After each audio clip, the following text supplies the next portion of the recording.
Market లో invest చేసి మీ డబ్బులు డబుల్ చేసుకోవాలనుకుంటున్నారా? సుందరరామిరెడ్డి గారి లైవ్ సెమినార్ కి అటెండ్ అవ్వండి.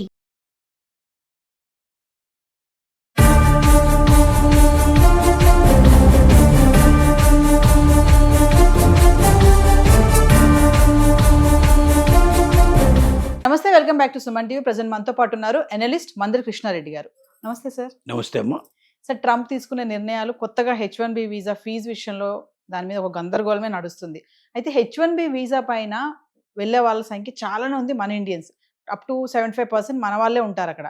సో ఇప్పుడు కొత్తగా ఏదైతే లక్కీ డిప్లో తీయకుండా, అంటే లాటరీ సిస్టమ్ తీసేసి స్కిల్ టాలెంట్ ఉన్న వాళ్ళని, అంటే హై ప్రయారిటీ, ఎక్కువ జీతం ఉన్న వాళ్ళకే ప్రయారిటీ ఇవ్వాలి అని చెప్పేసి కొత్త రూల్ అయితే తీసుకురావడం జరుగుతుంది. ఏంటి సార్ అసలు ఇది? ఎందుకు ఇలా డెసిషన్స్ మారుతున్నాయంటే? అదే మనం ఎప్పుడూ చెప్పుకుంటున్న విధంగానే ట్రంప్ వీలైనంత వరకు చెత్తను ఏరియాలనుకుంటున్నాడు. వాస్తవం చెప్పాలంటే చెత్తను అంటే దాని అర్థం అమెరికాకి పనికిరాని వ్యక్తుల్ని దూరంగా పంపించేసి పనికి వచ్చేవాళ్ళని దగ్గర తీసుకున్నాం. అంటే ఏ వ్యక్తి వల్ల బయట నుంచి వచ్చేవాడు, ఇప్పుడు అమెరికాలో పుట్టి అమెరికాలో పెరిగిన వాడైతే వాడు చెత్త అయినా మంచి అయినా ఖచ్చితంగా అక్కడ ఉండాల్సింది ఇంకో మార్గం లేదు. కానీ బయట నుంచి వచ్చే చెత్తనంతా మనం ఎందుకు భరించాలి అంటే, బయట నుంచి వచ్చి ఈ దేశంలో సంపాదించుకొని ఈ దేశం నుంచి డబ్బుని వాళ్ళ దేశానికి పట్టుకుపోయేవాళ్ళు మనకు అవసరం లేదు. ఈ దేశంలో ఒకటి వాడి మేధస్సు వల్ల ఈ దేశంలో ఏదైనా ఉపకారం జరిగి ఇక్కడ కొన్ని పరిశ్రమలు, లేకపోతే ఇక్కడ కొన్ని కొత్తగా ఇండస్ట్రీస్ కానీ, లేకపోతే ఉద్యోగ కల్పన కానీ ఏదైనా జరగాలి.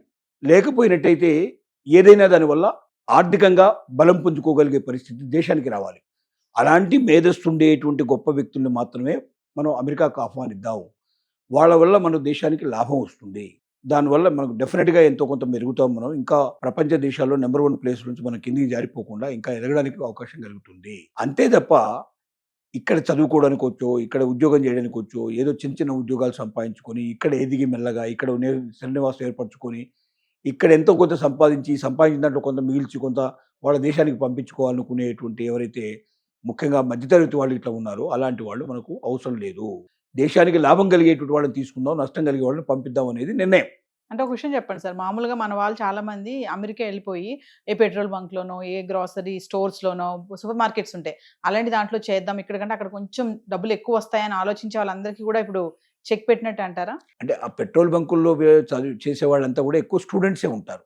స్టూడెంట్ వీసా తీసుకొని పోయినట్టు వాళ్ళు ఎవరైతే ఉంటారో అక్కడ స్టూడెంట్గా చేస్తూనే పార్ట్ టైం జాబ్ కింద వాటి చేస్తారు.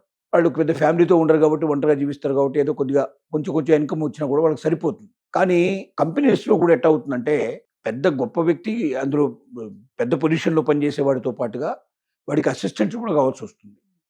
అలాగే ఒక ఒక ఒక కంపెనీ లేకపోతే ఒక ఆఫీస్ అన్నప్పుడు దాంట్లో 4th క్లాస్ ఉంటాడు, 3rd క్లాస్ ఉంటాడు, 2nd క్లాస్ గ్రేడ్ ఉంటాడు, 2nd గ్రేడ్ ఉంటాడు, అట్లాగే 1st గ్రేడ్ కూడా ఉంటారు.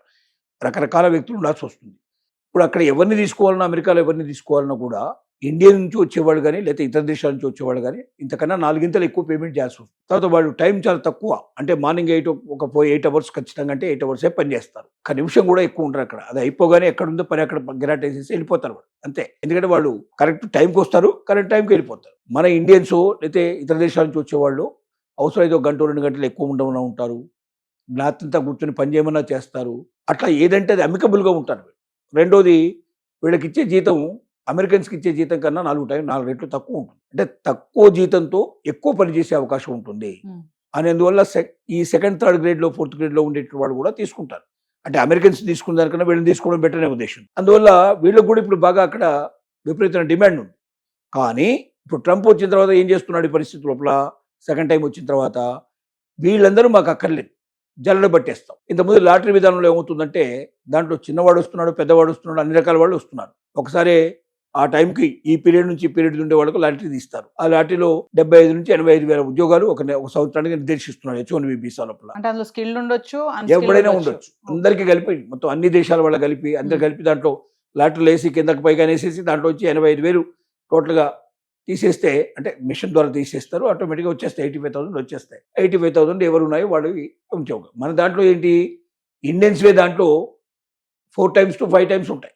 ఇండియా నుంచి అప్లై చేసేవాళ్ళు చాలా ఎక్కువ మంది. మొత్తం అందరూ కలిసి ఒక 100 ఉంటే వీళ్ళు 500 ఉంటారు, 400 పైన ఉంటారు. కాబట్టి ఆటోమేటిక్గా ఏమవుతుందంటే, లాటరీ తీసినా ఏది తీసినా కొంత ఎక్కువ సంఖ్యలో ఉన్నవాడు కాబట్టి వీళ్ళకి ఎక్కువ వచ్చే అవకాశాలు. అట్లా 71% టోటల్ ఉద్యోగాల్లో ఇండియన్సే అక్కడికి వెళ్తున్నారు. 11% మాత్రమే చైనీస్ వెళ్తున్నారు. ఇప్పుడు ట్రంప్ చెప్పేది ఏమిటంటే, కొత్తగా ఆలోచించే విధానం ఏమిటంటే, ఎవరైతే ఇప్పుడు ఈ హై సాలరీ తీసుకునే వాళ్ళు ఉన్నారో, మేధా సంపత్తి కలిగిన వాళ్ళు ఎవరు ఉన్నారో అలాంటి వాళ్లకు మాత్రమే అవకాశం కల్పించాలి.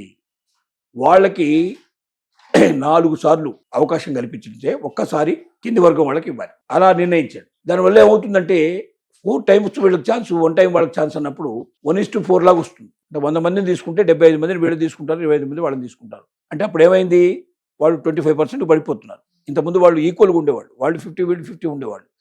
ఇప్పుడు వీళ్ళు 75 అవుతారు, వాళ్ళు 25 అవుతారు. మెల్లమెల్లగా తగ్గించాలని, ఒకటేసారి కాకపోయినా మెల్లగా తగ్గించాలనే ఉద్దేశం ట్రంప్కు ఉంది. దానివల్ల లాటరీ పద్ధతి కాకుండా హై సాలరీ ఎవరికి వస్తుందో ప్రియారిటీ బేస్ మీద వాళ్ళకి ఎక్కువగా ఉద్యోగాలు కల్పించాలి.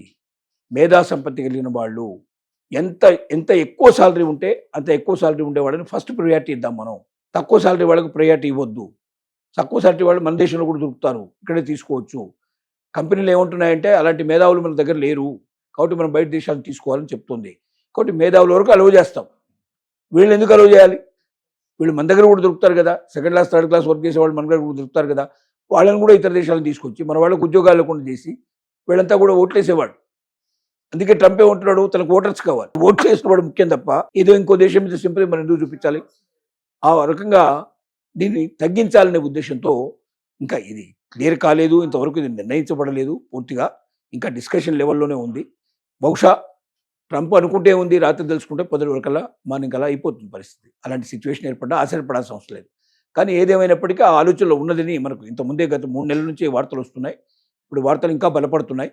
బహుశా ఏ క్షణంలో అయినా సరే ఇది అమలు జరిగినా మనం ఆశ్చర్యపడాల్సిన అవసరం లేదు. సో ఇన్ కేస్ కనుక అమలు జరిగింది అనుకోండి, స్టార్టప్ కంపెనీస్ కానీ కొత్తగా వచ్చేవి కానీ వీటికి నష్టాలు ఏమైనా జరుగుతాయంటారా? డెఫినెట్గా అమెరికాలో ఉండే కంపెనీలకు చాలా నష్టాలు అవుతాయి. నష్టాలు ఎట్లా అవుతాయంటే, అమెరికాలో ఇండియా కంపెనీస్ కూడా ఉన్నాయి. ఇండియా నుంచి వెళ్ళిన వాళ్ళు, ఇతర దేశాల నుంచి వెళ్ళిన వాళ్ళు కూడా కంపెనీస్ పెట్టుకున్నారు. వాళ్ళ దేశాల నుంచి వాళ్ళకి ఎంప్లాయీస్ని తీసుకొచ్చుకునే ప్రయత్నం చేస్తున్నారు. అలా తీసుకురావడం వల్ల తక్కువ ఖర్చుతోటి కంపెనీ నడపడం వల్ల ఎక్కువ లాభాలు ఆర్జించే అవకాశం ఉంటుందనే ఉద్దేశంతో అక్కడ వాళ్ళు ఆ ప్రయత్నాలు చేశారు. ఆల్రెడీ పెట్టుబడులు పెట్టారు, అక్కడ సెటిల్ అయ్యారు, అంతా అయింది. అప్పుడు ఉన్నటువంటి నియమాల ప్రకారం ఎంతమందిని తెచ్చుకునే అవకాశం మనకు ఉంది కాబట్టి వాళ్ళు ఏం చేసేవాళ్ళంటే ప్రోత్సహించి ఎక్కువ మందిని కట్టించేవాళ్ళు. ఎక్కువ మందిని అవకాశం మీరు రావడానికి ప్రయత్నం చేస్తే దాంట్లో కొంతమంది అయినా సఫలీకృతం అవుతారనే ఉద్దేశంతో అలా 100 మందికి వీసాలు 85,000 మొత్తం టోటల్ వీసాస్ అంటే దాంతో 5 రెట్లు 6 రెట్లు ఉంటాయి దాదాపుగా.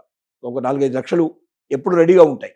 ఈ 4-5 లక్షల్లో ఆల్మోస్ట్ 70% తెలుగు మన ఇండియన్సే ఉంటాయి. ఆ పరిస్థితి ఉంటుంది. సో ఇప్పుడు డెఫినెట్గా అమెరికాలో ఉండేటువంటి పరిశ్రమలకి, చిన్న పరిశ్రమలకి దెబ్బ ఎక్కువ జరిగే అవకాశం ఉంది. చిన్న పరిశ్రమకి ఎక్కువ గొప్ప మేధావులు అవసరం లేదు. వాళ్ళకి చిన్న స్టార్టప్ కంపెనీలో ఇప్పుడిప్పుడే జూనియర్స్ ఇప్పుడు వస్తున్నట్టు వాళ్ళని పెట్టుకుంటారు కాబట్టి అక్కడ కంపెనీలకు నష్టమే, ఇక్కడ నుంచి దానికి ప్రిపేర్ రెడీగా ఉన్నవాళ్ళు వీళ్ళకు నష్టమే. అక్కడ స్టూడెంట్స్గా ఎవరైతే చేస్తున్నారో వాళ్ళు అలాంటి కంపెనీలను చేరి కనీసం తమ జీవితాన్ని స్టార్టప్తో మొదలుపెట్టి తర్వాత పై స్థాయికి వెళ్ళాలని కోరుకున్న వాళ్ళకు కూడా నష్టమే. Thank you.